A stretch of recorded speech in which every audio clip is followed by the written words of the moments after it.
makes my questions grow too large, and I feel that I run far. My memory fails me right. I get enslaved to my own mind. Forgetfulness of your grace drags me around for miles until I see the corner of your smile. Oh, you were good to me before I knew your name. Your grace freed me from a selfish pain.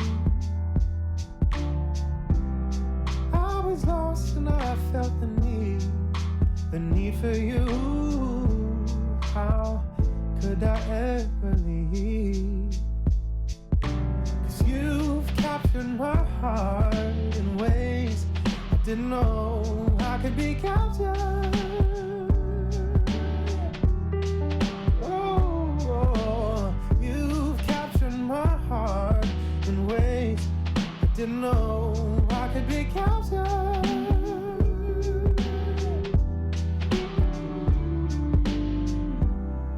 Fall so short from what I can't achieve.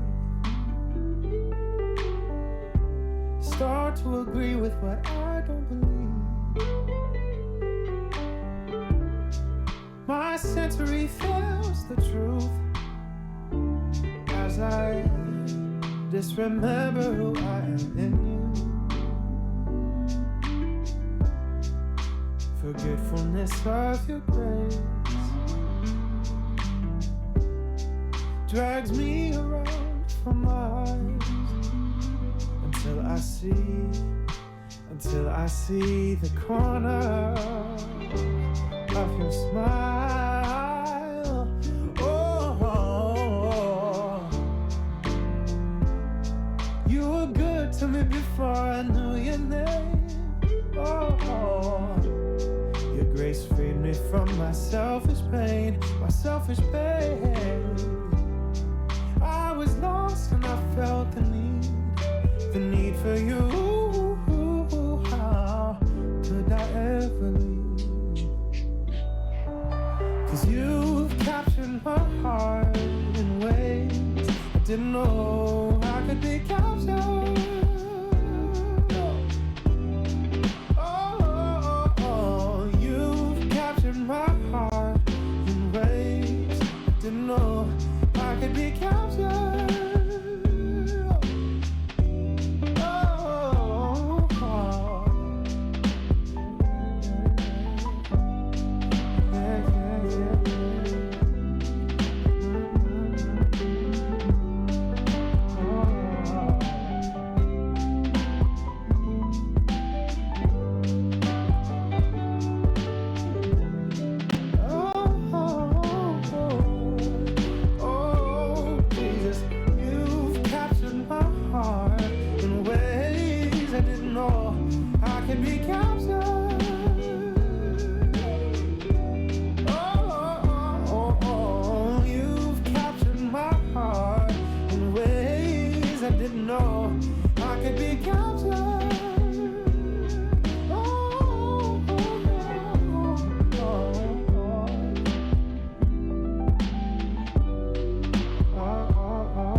Bom dia, igreja. Espero que você esteja bem, em casa, com saúde, cercado de família que você ama. Família que já mora com você logo, né? Porque a gente não quer aglomeração. Mas nós estamos aqui para o que vocês precisarem. Sabe que essa equipe continua orando, intercedendo por vocês, desejando que vocês sejam acompanhados. Então, se tiver qualquer coisa que nós podemos fazer por vocês nesses dias, por favor, entre em contato com qualquer um de nós. Nós estamos prontos e dispostos a estar com essa igreja das formas mais relevantes, precisas e necessárias nesses dias. Até o dia da gente se encontrar de novo, que vai ser um grande dia e uma grande festa, nós temos um convite para você. Nós queremos o maior número de famílias dessa igreja participando de um coral online que a Danila está montando com uma das nossas canções prediletas da nossa comunidade de fé. Se você e sua família tem interesse, tem a coragem, tem a disponibilidade para participar conosco, por favor, entre em contato com a Danila. Nós queremos poder celebrar e matar um pouquinho das nossas saudades, tendo esse coral online, podendo ver o maior número de rostos possíveis na nossa telinha. Também para a gente poder conhecer e ser relembrado das crianças que fazem parte dessa comunidade. Então, é um convite não só para adultos, mas para a família inteira, para a gente poder acompanhar, mesmo que de longe, um pouquinho do desenvolvimento e do crescimento das nossas crianças e poder também ver uns aos outros. Então, seja bem-vindo a esse culto de hoje, que a sua casa seja cheia de louvor e de paz de Cristo.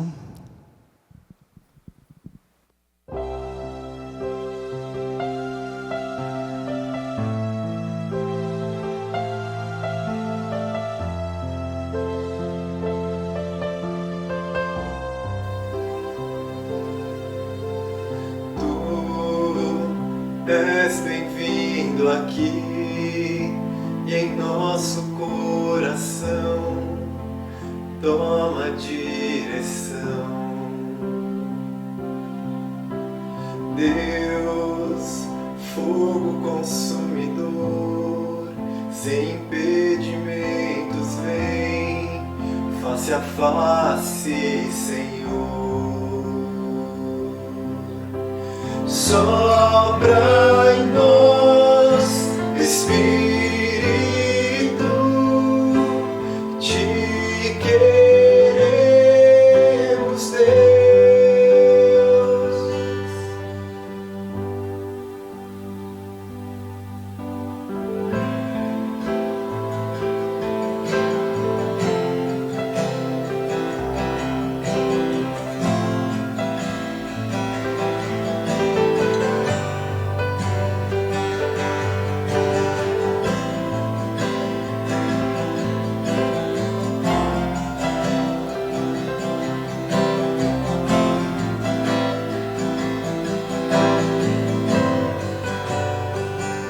Estou de pé na presença do Rei, tua glória está aqui, teu amor liberta-me.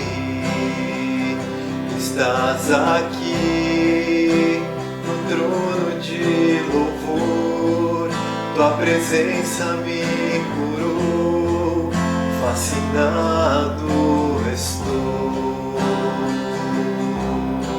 Sopra em nós, Espírito,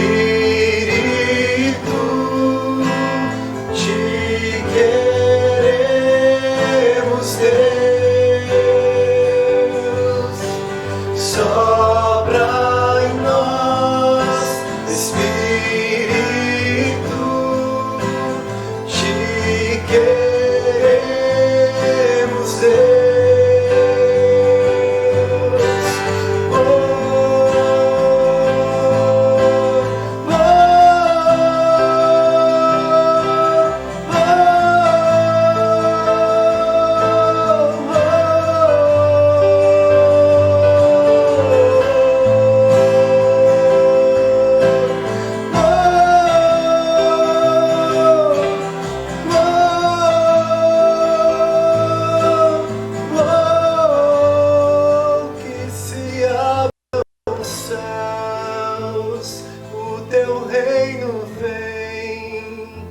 Nossa fé está num nosso Deus, que se abram os céus, o teu reino vem, nossa fé está no nosso Deus, que se abram os céus, o teu reino vem, nossa fé está no nosso Deus, que se abram os céus, se abra o teu reino vem, nossa fé está no nosso Deus, que os céus fechados se abram, teu reino venha mover, a nossa fé e esperança estão em Deus, grande Deus, que os céus fechados se abram, teu reino venha mover, a nossa fé e esperança estão em Deus, grande Deus.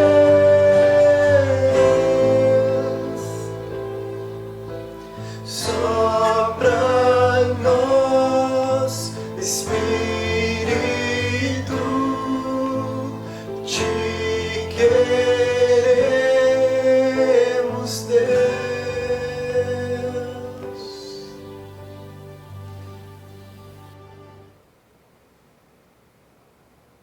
Olá, igreja. Bom dia, boa tarde também, ou boa noite. De novo, seja bem-vindo a mais um dos nossos cultos. Nós esperamos que essas músicas, essas letras, as leituras e as palavras ditas aqui hoje possam te ajudar, possam nos ajudar a nos achegar a Deus. Que possam preencher os nossos corações e nos fazer continuar mirando no caminho, exemplo na vida de Jesus, o nosso Salvador e o motivo da nossa esperança maior. Hoje nós continuaremos, hoje nós damos sequência à série sobre a igreja no livro de Atos. Nós já há alguns domingos temos nos debruçado e tentado aprender mais dessa primeira igreja, vendo algumas das suas qualidades, características, alguns dos aspectos que podemos compreender, que podemos captar ou relembrar, pensando e refletindo sobre a igreja primitiva. Essa igreja, a igreja de Atos, que com os apóstolos, ela deu sequência à obra de anunciar Jesus, anunciar suas boas novas, anunciar o reino, ali, naquele momento, em Jerusalém e a partir de Jerusalém, e que depois, aos poucos, por motivos diferentes e através de mãos e pés e pessoas diferentes, ela vai se espalhando, ela vai se dispersando, num movimento de crescimento, de ir crescendo e aos poucos se dispersando. O texto de referência para hoje é Atos, capítulo 5, do versículo 12 até o 42. E o título que já veio com essa mensagem, o título que aí já veio meio embutido com essa mensagem para mim e para nós é Uma Igreja Ousada. Uma Igreja Ousada.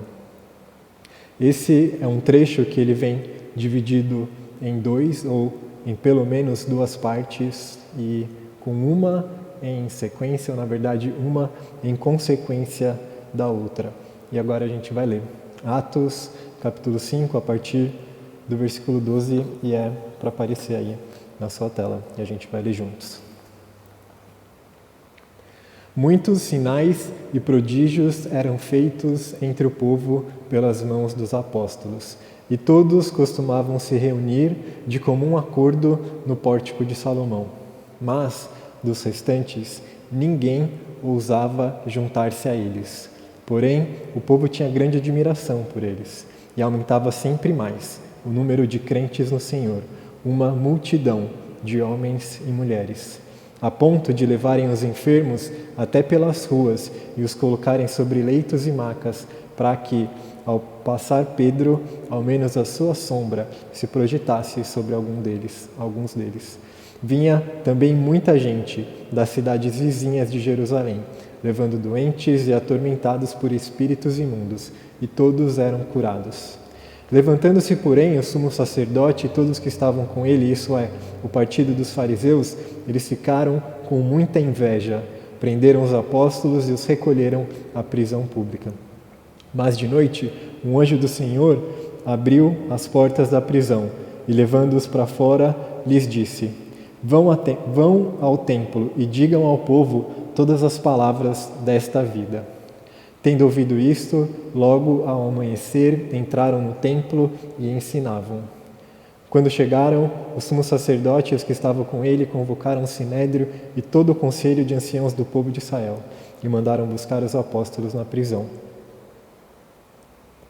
Mas quando os guardas chegaram lá, não os encontraram no cárcere e, voltando, relataram, dizendo: Encontramos a prisão fechada, com toda a segurança, sentinelas nos seus postos, junto às portas, mas abrindo as portas, não encontramos ninguém dentro.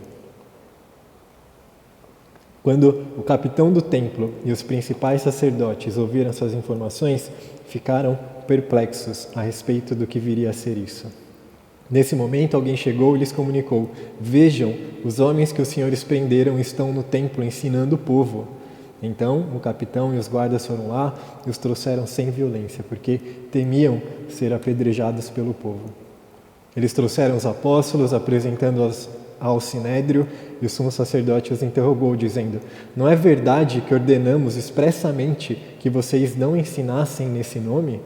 No entanto, vocês encheram Jerusalém com a doutrina de vocês e ainda querem lançar sobre nós o sangue desse homem.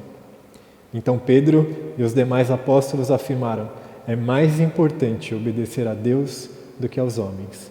O Deus de nossos pais ressuscitou Jesus, a quem vocês mataram, pendurando-o num madeiro. Deus, porém, com a sua mão direita, o exaltou a príncipe e salvador, a fim de conceder a Israel o arrependimento e a remissão de pecados. E nós somos testemunhas destes fatos, nós e o Espírito Santo que Deus deu aos que lhe obedecem. Eles, porém, ouvindo isso, se enfureceram e queriam matá-los. Mas, levantando-se no sinédrio um fariseu chamado Gamaliel, mestre da lei, respeitado por todo o povo, mandou que os apóstolos fossem levados para fora, por um momento. E então disse ao sinédrio: Israelitas, tenham cuidado com o que vão fazer com esses homens, porque algum tempo atrás se levantou Teudas, dizendo ser alguém muito importante, ao qual se juntaram cerca de 400 homens, mas ele foi morto e todos que obedeciam se dispersaram e foram reduzidos a nada. E depois desse levantou-se Judas, o Galileu, nos dias do recenseamento, e levou muitos consigo. Também foi morto e todos que obedeciam foram dispersos. Neste caso de agora, eu digo a vocês: não façam nada contra esses homens. Deixem que vão embora, porque se esse plano ou esta obra vem de homens, será destruído. Mas se vem de Deus, vocês não poderão destruí-los e correm o risco de estar lutando contra Deus. E os membros do sinédrio concordaram com Gamaliel. Então chamaram os apóstolos e os açoitaram, e ordenando-lhes que não falassem no nome de Jesus, os soltaram. E eles se retiraram do sinédrio muito alegres, por terem sido considerados dignos de sofrer afrontas por esse nome, pelo nome de Jesus. E todos os dias, no templo e de casa em casa, eles não cessavam de ensinar e de pregar que Jesus é o Cristo.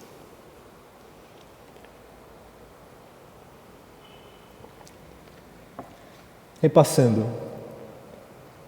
nós acompanhamos aqui uma narrativa das reuniões frequentes que estavam acontecendo dessa igreja que vinha se formando, que vinha tomando corpo, das reuniões que aconteciam com os apóstolos e os outros seguidores de Jesus, novos e velhos seguidores de Jesus, ali se encontrando ali no pórtico ou no alpendre ou no portão de Salomão. Ou seja, eles se encontravam e se reuniam meio que na porta, meio que no pátio do templo, numa das entradas do templo.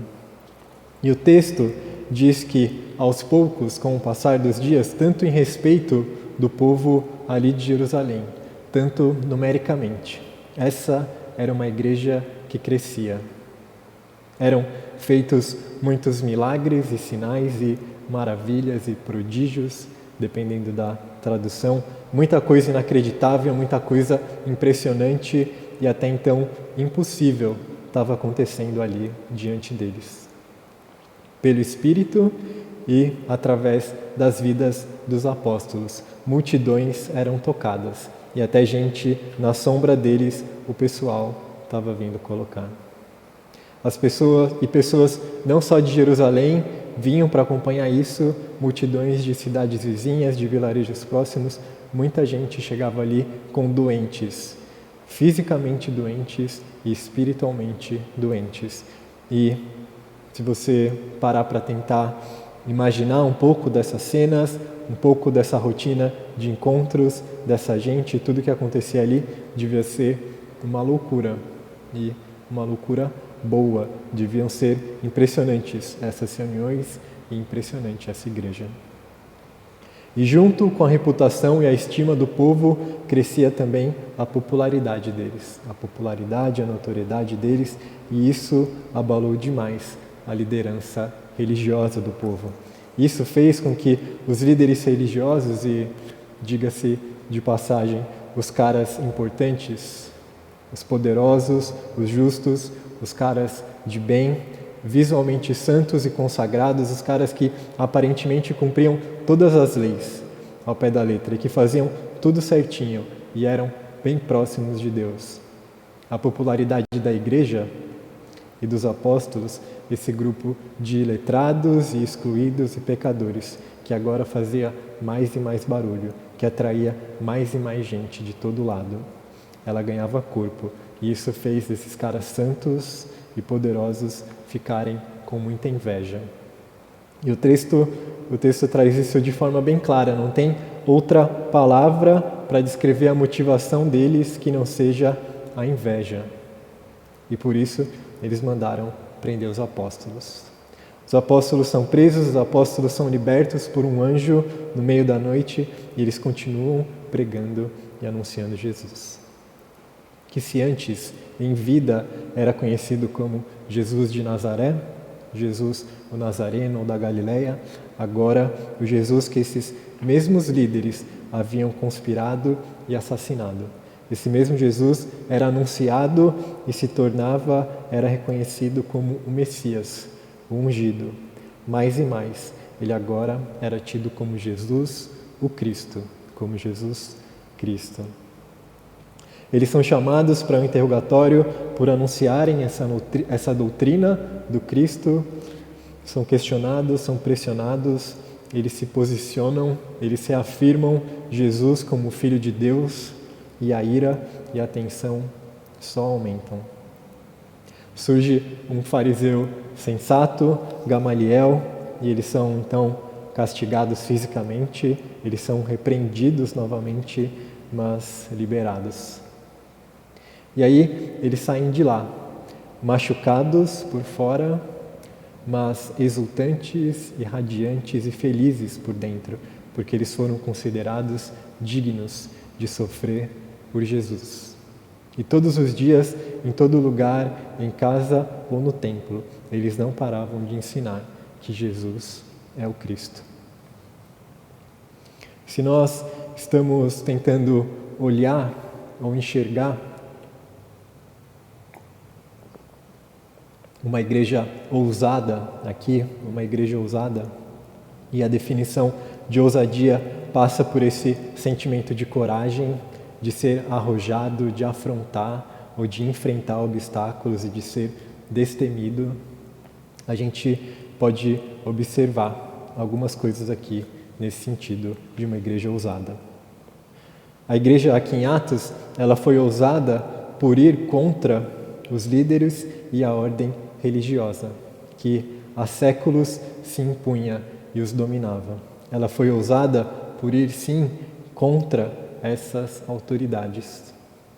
Autoridades que fizeram de tudo para que mesmo diante do braço, que mesmo diante do domínio romano, ela mantivesse os seus privilégios e pudesse continuar oprimindo e sujeitando o povo. A igreja aqui, a igreja aqui de Atos, ela foi ousada e corajosa, porque ela não se amedrontou, mesmo diante da prisão e dos castigos físicos. A igreja de Atos foi ousada porque ela se reunia, se encontrava na entrada do templo, num lugar de frequência e presença desses mesmos religiosos que os condenavam. A igreja fazia isso na cara deles. A igreja foi ousada e destemida porque, diante da acusação e da ordem de parar de falar sobre Jesus, ela aproveitou essa oportunidade para anunciar e pregar para eles quem era de verdade esse Jesus. A igreja ela foi ousada porque esses mesmos homens, esses mesmos saduceus e fariseus e escribas e sacerdotes, essa mesma elite religiosa apaixonada pelo poder, esse clero israelita que os acusava, eles eram os mesmos homens que, pouco tempo atrás, tinham mandado matar Jesus, eram os mesmos rostos conhecidos que tinham perseguido e matado o seu mestre. E assim, ela foi ousada, porque ela sabia que pregar naquele lugar, que pregar em Jerusalém sobre Jesus, sobre a vida, como o anjo diz para eles no texto, que eles continuassem a anunciar as palavras dessa vida, ela foi ousada porque ela sabia que isso podia render, ou isso provavelmente lhes renderia um caminho de morte física. A primeira igreja, a igreja de Atos, nesses versículos e episódios, ela foi muito ousada, muito corajosa e confiante e certeira em cumprir a sua missão. A igreja existe por um motivo, por uma missão. E repare ou relembre comigo, porque nós já temos visto isso nos primeiros capítulos de Atos, nas mensagens que nós temos ouvido aqui nos últimos domingos, sobre ela ser uma igreja que testemunha, uma igreja que atrai, uma igreja que é virada para fora, uma igreja virada para dentro, uma igreja santificada. E em todos esses pontos, em tudo isso, a igreja mostrava que ela tinha clareza na sua missão. Missão que se cumpria, missão que ela cumpria enquanto e quando ela não parava de anunciar Jesus como Cristo. Ela não parava de anunciar Jesus. Essa era a boa nova. Essa era a mensagem. Mensagem de arrependimento e mensagem de salvação pela vida e pela ressurreição, que Jesus é o Cristo. A igreja ela tinha e buscava ter um vínculo forte e crescente entre si. Em vários versículos ao longo desses primeiros capítulos, nós vemos que eles estavam diariamente reunidos. E mais, essa igreja, ela cuidava de si, ela cuidava dos seus, ela cuidava da própria igreja. E não estava claro, não estava marcado e determinado quem era exatamente a igreja, ou quantos eles eram. E que todo mundo que estava lá se parecia ou que já se conhecia há anos. A gente viu que vinha gente de todo lado e a igreja não parava de crescer numericamente. Eles se reuniam ali na Porta de Salomão ou de casa em casa, nas casas uns dos outros. Então, se precisasse, os que tinham nessa igreja vendiam o que tinham para física e materialmente cuidar uns dos outros.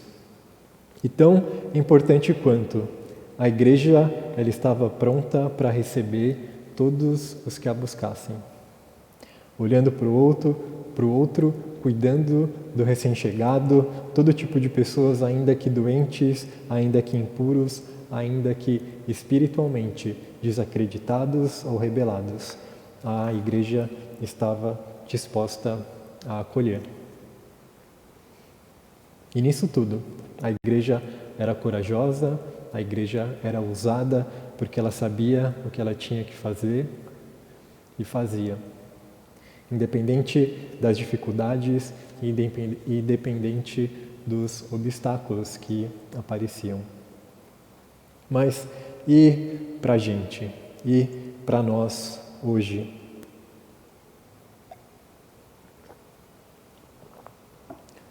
Contextualizando, tentando trazer esse texto para perto de nós, tentando trazer essas lições de uma igreja ousada que nós já vimos para os nossos dias hoje, tem algumas outras coisas que eu gostaria de destacar nessa conversa com você hoje.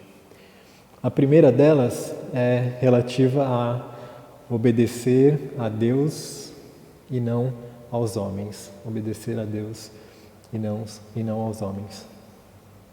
Igreja, que a gente não use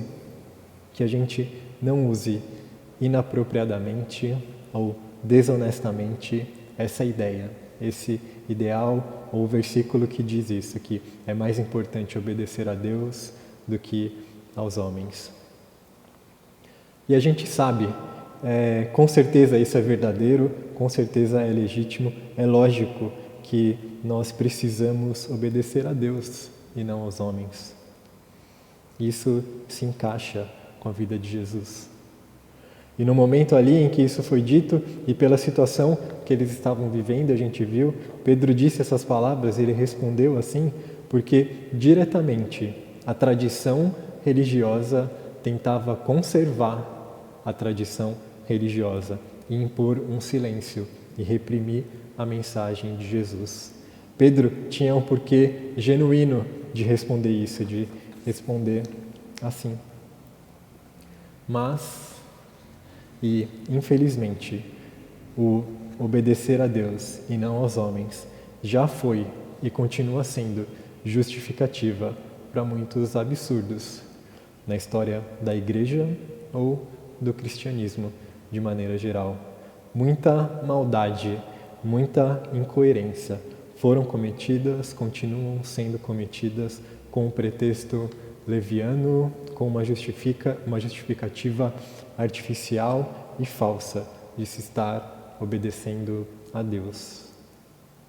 Em que obedecer a Deus significa, nesses casos, o justifica direta e indiretamente passar por cima do outro. Quantas vidas foram tiradas, são tiradas, quanto sofrimento o homem, por seus interesses, não usa essas palavras como argumento para a barbaridade. E ele perverte e corrompe o que foi escrito, apenas para se impor.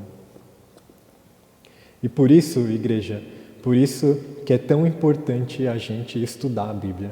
É tão importante a gente estudar Jesus, estudar a missão da igreja, estudar a história da igreja. Uma igreja ousada é uma igreja que ousa estudar e ler e querer saber e conhecer mais sobre Deus na fonte, na Bíblia, sem ficar acreditando em tudo que se diz por aí ou em tudo o que é dito aqui, nesse microfone. Uma igreja ousada, ela estuda a Bíblia e ela faz isso com o coração. E ela vai a fundo e ela está sempre mais disposta em ouvir Jesus do que ouvir qualquer líder. E agora, sendo aqui bem mais específico, tentando ser mais específico e super contextual ao nosso momento, a pandemia, que nós não sejamos infelizes e desonestos em dizer, como eu já ouvi de cristãos de diferentes denominações ou tradições ou linhagens, pentecostais, protestantes e católicos, em dizer que nós estamos sendo perseguidos porque não podemos realizar cultos públicos, por não podermos aglomerar pessoas debaixo de um teto. Por favor, não. Nós não somos perseguidos porque, diante de uma pandemia, com milhões de pessoas sucumbindo e quase 4 milhões de mortos ao redor do mundo, a gente tem que parar de presencialmente nos reunir uma vez por semana ou algumas vezes por semana. E dizer, como alguns disseram ou dizem, que fazer o culto, reunir a igreja, abrir a igreja, é obedecer a Deus. E nós vamos continuar abertos e se reunindo, não importa o que aconteça, o que esse juiz ou esses médicos ou que o governo decidir. Ou mesmo que a polícia venha aqui na porta, a gente vai continuar aberto. Coisas que eu ouvi aqui em Itu. Não, que a gente não se aproprie de forma tão superficial da ideia de perseguição. Porque no todo, enquanto Brasil, esse não é o nosso caso. Cristãos, além de serem a ampla maioria aqui, infelizmente, muitas vezes oprimem, prejudicam e amaldiçoam, entre outras coisas, outras minorias religiosas. Num esquecimento total e completo das raízes da igreja, do que essa igreja passou aqui em Atos, num esquecimento total do básico do amor ao próximo. Uma igreja ousada é uma igreja que está disposta a ir contra um discurso vazio de perseguição, porque cultos presenciais têm que, por algum período, durante uma pandemia mundial, pararem de acontecer. E, por favor, o contraponto aqui é tudo isso. O contraponto aqui, igreja, é óbvio, com letras bem grandes, é óbvio que faz muita falta. Nós nos vermos, nós nos abraçarmos, nós conversarmos olho no olho e cantarmos juntos com uma só voz e sentir a presença de Deus em comunidade. Tudo isso faz muita falta. Que saudade e que vontade de poder viver isso em breve. E continuar reforçando os nossos laços e a união e continuar com essa proximidade. Todos nós sentimos muito e ansiamos pelos momentos em que tudo isso poderá ser retomado. Mas que nós, igreja, que nós sejamos ousados em reconhecer que sofrer por Cristo não é ter que participar de um culto online. Que sofrer por Cristo não é porque agora eu preciso cantar de máscara. O que sofrer por Cristo não é porque existe um protocolo de distanciamento e de capacidade que nós precisamos seguir. Eu fico pensando, essa igreja de Atos, aquela igreja de Atos que a gente leu aqui, que daqui um pouco ela começa a ser perseguida em massa. E se você não leu o livro de Atos, eu estou te dando spoilers aqui.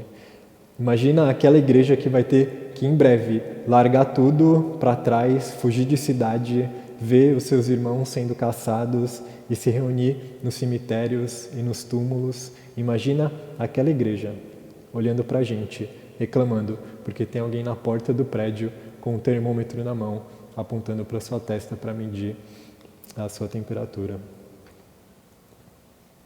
Em perspectiva, isso me dá vergonha. Na mensagem do Fernando sobre uma igreja virada para fora, há alguns domingos, e foi uma excelente mensagem, uma excelente missão. O Fernando é sempre tão claro e didático nas suas pregações, obrigado. Na mensagem dele, um dos últimos pontos que ele trouxe foi que ele falou sobre uma igreja que não tem paredes, sobre a igreja viver além das 4 paredes ou além dessas paredes aqui. E eu queria hoje também reforçar isso para você, reforçar isso para mim. Porque essa ideia de que igreja é um lugar feito de mãos, construída, que igreja é um templo e que ela tem um altar, etc, etc. Essa ideia errada, ela parece que ela está amarrada, parece que ela está embutida ou que ela está impregnada de um jeito na nossa cabeça que é tão difícil de romper com isso. E eu vou deixar uma dica prática aqui para mim e para você, para todas as vezes que a gente pensar assim, que a gente pensar que igreja é um lugar, que igreja é o lugar, ou um templo, ou um prédio. Todas as vezes que a gente pensar assim, a gente vai abrir a Bíblia e ler Jesus conversando com a mulher samaritana. João capítulo 4. Ou quando Jesus fala sobre o sinal de Jonas, a gente vai estudar sobre isso. Ou quando ele fala que ele vai destruir e reconstruir o templo em 3 dias. Ou ainda, quando o véu se rasga de alto a baixo no templo.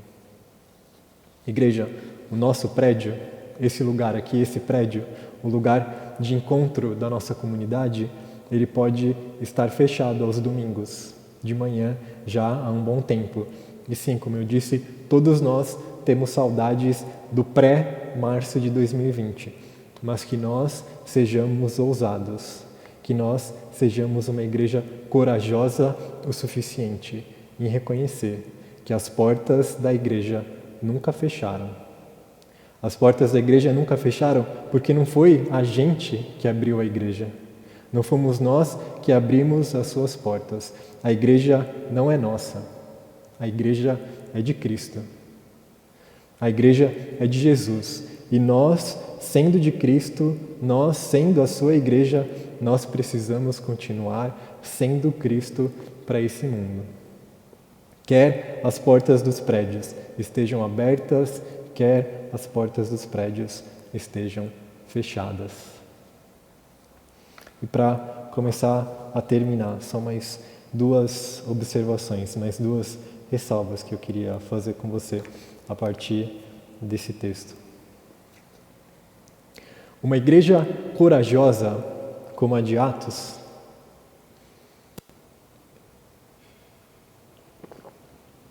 uma igreja corajosa, uma igreja ousada, como a de Atos, é uma igreja que em Jesus, ela se contrapõe, ela se afasta da religião que não está fundada, que não está enraizada no amor. Que por Jesus rejeita tradições religiosas e líderes religiosos mais interessados no poder, em se manter no poder, do que no cuidar do outro.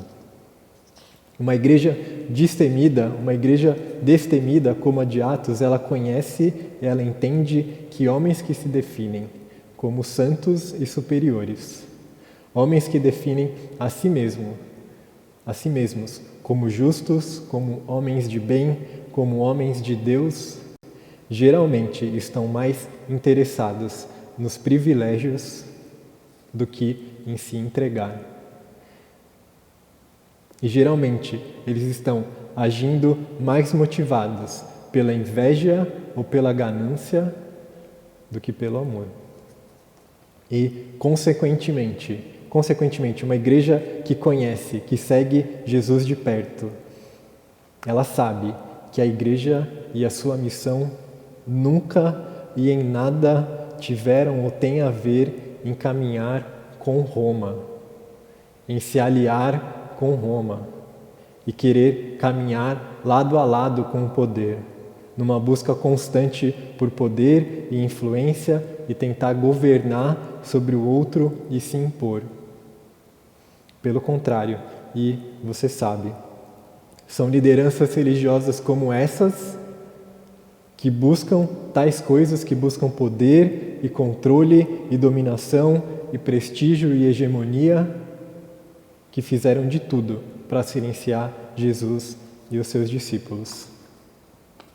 E igreja, quantas vezes Jesus não repetiu? Quantas vezes Jesus não teve que trazer a conversa ali com os seus discípulos, com os apóstolos? Quantas vezes Jesus não teve que trazer a conversa de volta para o eixo, de volta para o caminho e quebrar e ajustar qualquer expectativa que eles tinham de um triunfalismo nacional, de um Israel forte, de um Estado que governasse o mundo? Quantas vezes Jesus não teve que quebrar essas ideias de um triunfalismo nacional entre os seus discípulos? Jesus está dizendo o tempo todo que o seu reino não é deste mundo. O seu reino não é deste mundo e a nossa pátria não é mais terrena. Ela é outra. Uma igreja ousada com Jesus. Ela foge de nacionalismos. Ela foge de patriotismo e bandeiras e símbolos que em nada representam Jesus, o Filho de Deus. E eu vou repetir isso. Jesus, ele estava e ele está dizendo o tempo todo, para eles e para a gente hoje, que o seu reino, o reino de Deus, não é desse mundo. E a nossa pátria não é mais terrena, ela é celestial. Uma igreja ousada foge de nacionalismos, de patriotismo, de bandeiras que nada representam a Jesus, o Filho de Deus. E é isso, igreja. Ou a gente ouve Jesus, ou a gente entende Jesus como Filho de Deus, ou a gente rasga, ou você rasga fora da sua Bíblia todo o Novo Testamento e abraça o patriotismo e um nacionalismo e um triunfalismo. Porque os dois juntos não dá, eles não andam juntos. E para terminar, que nós sejamos mais e mais uma igreja ousada como a de Atos. Ousada e pronta a receber os cansados, os aflitos, os doentes, os que chegam de perto, os que vêm de longe, os que se parecem com a gente, os que não se parecem com a gente. Uma comunidade, que nós sejamos uma comunidade que oferece a graça de Deus e as bênçãos de Deus livremente, que divide o que tem, que ampara o outro, que está disposta a acolher todos os que se achegam, nem que seja na porta de um prédio, nem que seja de casa em casa, mas que acolhe a todos os que buscam, porque ela sabe, ela entende, ela sabe que foi Jesus quem abriu as suas portas. Foi Jesus que viveu, que se entregou e morreu, por amor e cheio da graça de Deus, para que todos nós pudéssemos entrar por essas portas. Amém? Nós vamos orar e nós também já vamos celebrar a ceia com esse pensamento de que Cristo convidou e de que Cristo continua convidando todos à sua mesa e ao seu banquete. Todos os pecadores são convidados, todos os feridos, os recuperados, os justos e os injustos, quem trabalhou o dia inteiro e quem trabalhou 1 hora só, também está convidado. As criancinhas foram convidadas, os que duvidaram foram convidados e os traidores também são convidados. Todos os que conhecem o Pai são bem-vindos à mesa do Filho. Vamos orar. Pai, nós queremos te agradecer, porque em Jesus a gente pode ter a esperança de que a vida venceu a morte.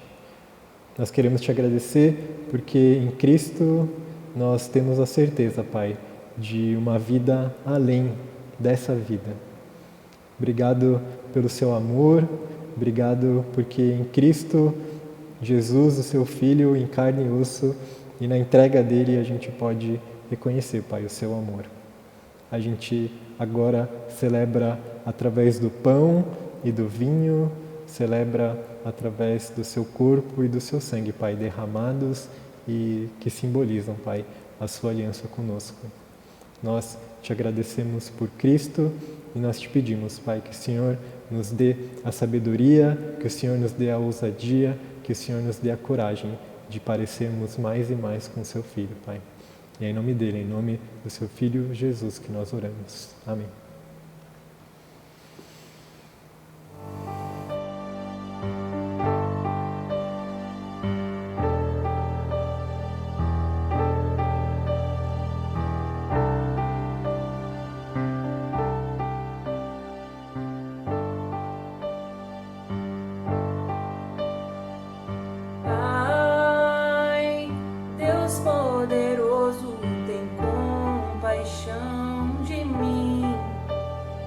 Preciso da tua graça abundante aqui.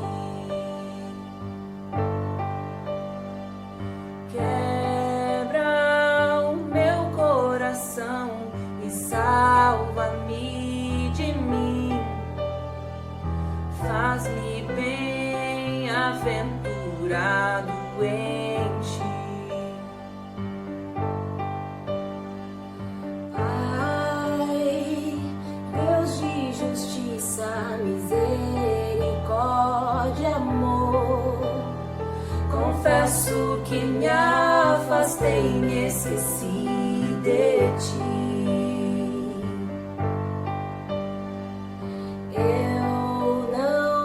Sou mais que os outros, me ensina a ver quem sou. Faz-me doar ao invés de possuir. Esvazia o meu ego, enche-me de ti. Ajuda-me a confiar, mesmo quando a confiança me faltar. Ajuda-me a enxergar, mesmo quando meu olhar falhar.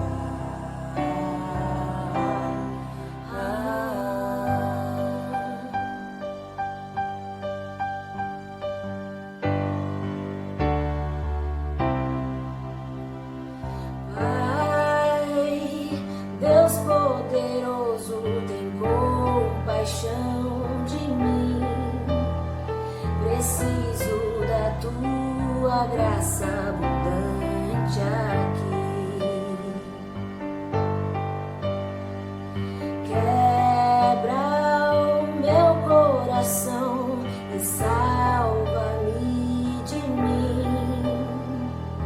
Faz-me bem-aventurado em ti.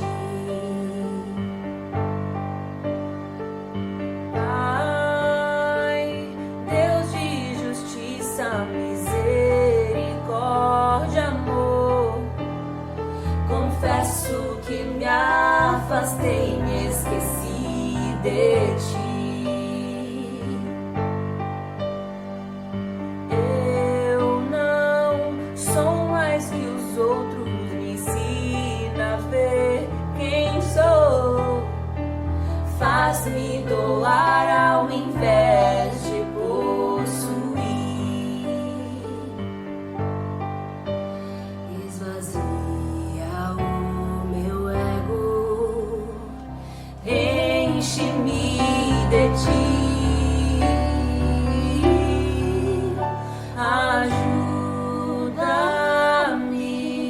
a confiar, mesmo quando a confiança me faltar. Ajuda-me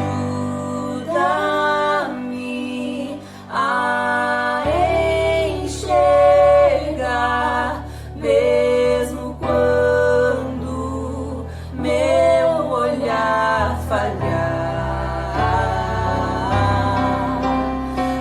Ajuda-me a confiar, mesmo quando a confiança me faltar. Ajuda-me a enxergar, mesmo quando meu olhar falhar.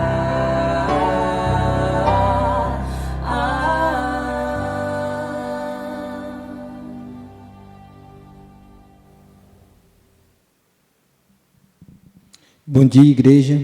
Espero que todos estejam bem. Eu fui convidado para falar um pouco da oferta.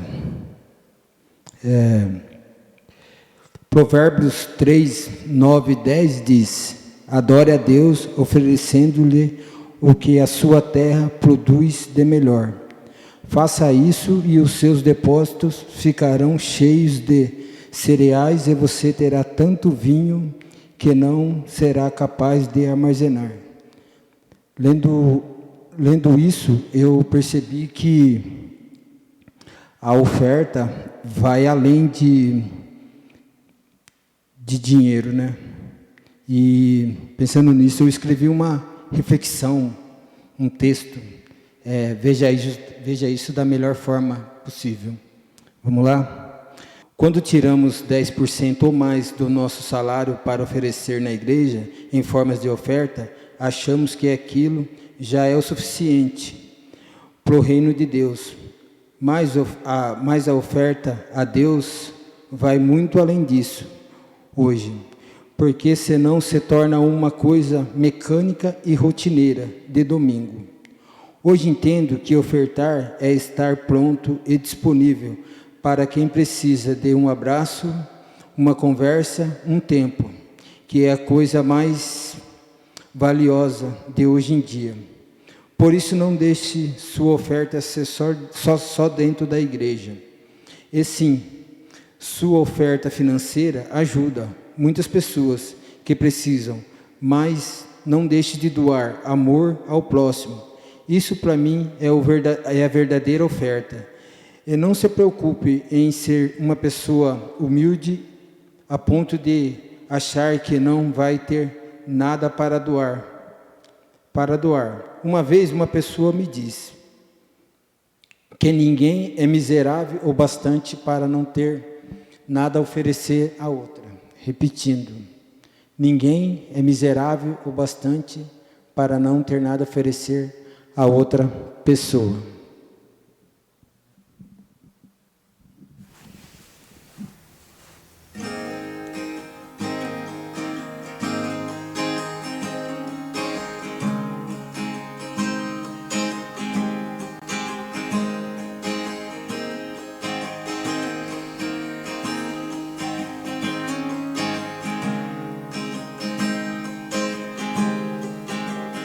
Eu olhei a tristeza nos olhos e sorri,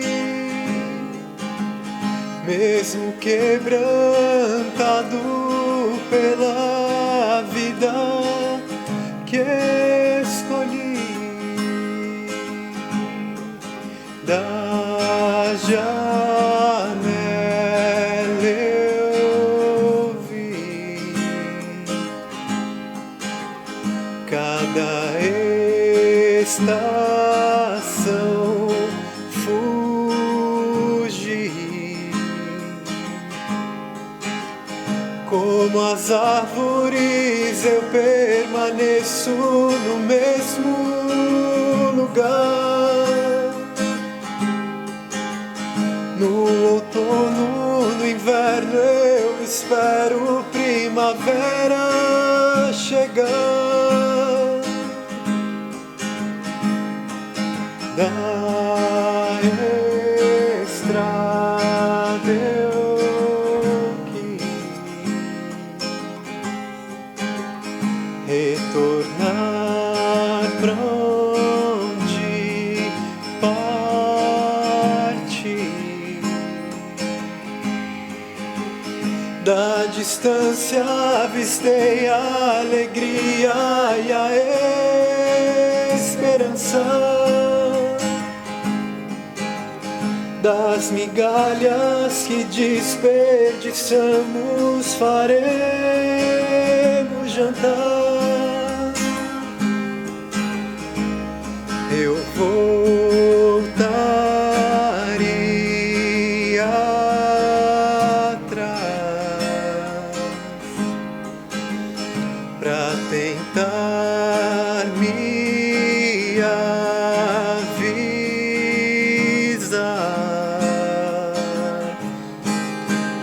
que o caminho será escuro, mas que Cristo é a luz do mundo.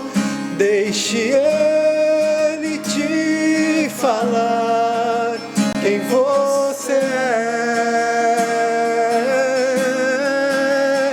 que a palavra te desfaça, que te afogue em sua graça, só a cruz esconderá quem você não é.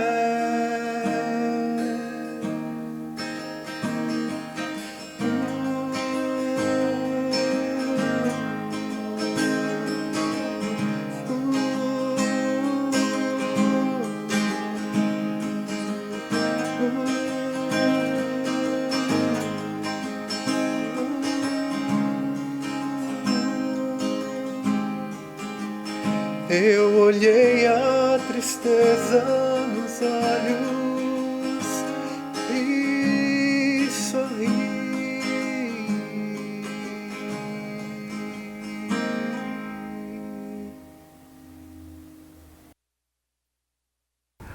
Ainda que, livro de Salmo, capítulo 23, o salmista falando sobre o pastor e as suas ovelhas. Para a gente entender, a ovelha ela não tem muita acuidade visual, ela não enxerga muito bem, ela não ouve muito bem, embora ela seja muito territorial, ela se sente facilmente insegura e perdida. E caminhando por um vale com penhascos, rochas e assim por diante, ela precisa da proteção, ela precisa que o pastor esteja ali para guiá-la, e a provisão do pastor inclusive. E aqui diz, o Senhor guia-me pelas veredas da justiça, ainda que eu me sinta sem rumo, Ele está dizendo, o Senhor me guia pelos caminhos, pelas veredas da justiça, por amor do seu nome. Você já se sentiu sem rumo alguma vez na sua vida? Você já se sentiu perdido ou perdida alguma vez na sua vida? Veja, uma vez eu ouvi que quando pessoas se sentem sem rumo na vida, que direção tomar, elas apelam para vários caminhos. Um dos caminhos chama-se mandiga. O que significa mandiga? Elas apelam para o sortilégio, elas vão para a macumba e algumas até experimentam a bruxaria. Qual é o caminho? Vamos ver se eu encontro alguma resposta. Outras apelam para aquilo que é místico. Então, vamos ver o horóscopo. Hoje, vamos ver o que o horóscopo diz para mim, né? O que eu devo fazer, para onde eu devo ir, que trabalho eu devo procurar hoje, como é que vai ser a minha vida de amor, né, os meus relacionamentos, cartas e búzios, e feng shui e um monte de outras coisas. Quando algumas pessoas se sentem sem rumo e perdidas, elas simplesmente caem num marasmo, algumas delas. Bem, veja o que a Bíblia diz. Há caminhos que parecem certos, mas podem acabar levando para a morte. Provérbios 16, versículo 25. As pessoas acham, não, aqui eu vou encontrar. E ali está dizendo, cuidado, que são caminhos que não são os caminhos de Deus. Não é aquilo que Deus escolheria ou está escolhendo para você. Deus guia os humildes no caminho certo. Ele lhes ensina a sua vontade. Salmo 25, 9. O que fazer, então, quando você se sente sem rumo, perdido, sem direção? A humildade. Não deixe o ego crescer. Abra o seu coração e diga, Senhor, eu estou me sentindo perdido. O Senhor pode mostrar o caminho? Porque se eu souber o caminho, e se Deus é quem escolheu o caminho, eu sei que eu vou atingir os propósitos ou os alvos certos que vão agradar a Deus. Vamos orar? Pai, que cada um de nós possa ter essa consciência que são os teus caminhos, que os teus caminhos são mais altos do que os nossos caminhos. A tua vontade é sempre melhor e maior do que a nossa própria. Então, guie cada um dos meus irmãos, guie a mim, guie a todos nós, Senhor, dos caminhos do Senhor, quando nos sentimos perdidos, sem rumo, sem direção, em vez de cairmos no marasmo, na confusão mental ou espiritual, que o Senhor possa pegar a nossa mão e nos levar. Em nome de Jesus, que é o nosso caminho. Amém, Senhor.